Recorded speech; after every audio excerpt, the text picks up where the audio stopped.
இந்த வீடியோக்குள்ள போறதுக்கு முன்னாடி நம்ம சேனலை சப்ஸ்கிரைப் பண்ணாதவங்க சப்ஸ்கிரைப் பண்ணிடுங்க. பக்கத்துல இருக்க பெல் பட்டனையும் கிளிக் பண்ணிக்கோங்க.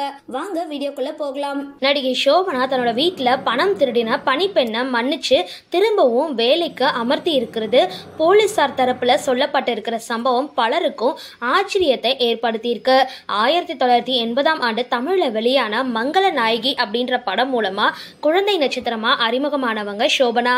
தொடர்ந்து ரஜினியோட தளபதி கமலஹாசனோட எனக்குள் ஒருவன், விஜயகாந்தோட பொன்மன செல்வன், சத்யராஜ் கூட மல்லு வேட்டி மைனர்னு தமிழ் சினிமாவோட முன்னணி நடிகர்கள் பலரோடையும் இணைஞ்சு பல வெற்றி படங்கள்ல நடிச்சிருக்காங்க. தமிழ் மட்டும் இல்லாம தெலுங்கு, கன்னடம், மலையாளம், ஹிந்தி, இங்கிலீஷ் உள்ளிட்ட மொழிகள்ல பல படங்கள்ல நடிச்சிருக்க சோபனா அடிப்படையில ஒரு பரதநாட்டிய கலைஞர். சென்னை தேனாம்பேட்டை சீனிவாச சாலையில இருக்கிற தன்னோட 3 அடுக்கு மாடி வீட்டுல தன்னோட தாயார் ஆனந்தோட வசிச்சுட்டு வர நடிகை சோபனா 2வது தளத்துல வசிச்சு தரைத்தளத்துல தன்னோட நடன பள்ளியை அமைச்சிருக்காங்க.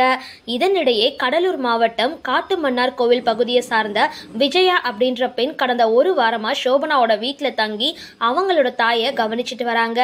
இதுக்கு நடுவுல கடந்த சில தினங்களாகவே சோபனாவோட வீட்டுல இருந்து சிறுக சிறுக பணம் காணாம போய்கிட்டே இருந்திருக்கு.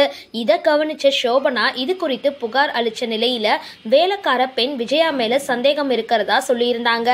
இது தொடர்பா போலீசார் மேற்கொண்ட விசாரணையில கடந்த ஜூன் மாதத்துல இருந்து வேலைக்கார பெண் விஜயா சிறுக சிறுக சுமார் 41,000 பணத்தை திருடி சென்றது தெரிய வந்திருக்கு.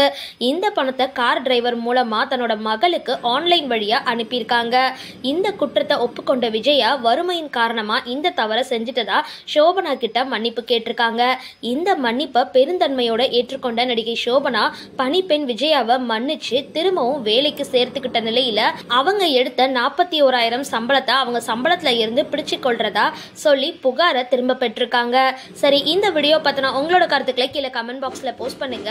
வீடியோ பிடிச்சிருந்தா லைக் பண்ணுங்க, ஷேர் பண்ணுங்க, மறக்காம டிபி காபி சேனலை சப்ஸ்கிரைப் பண்ணுங்க.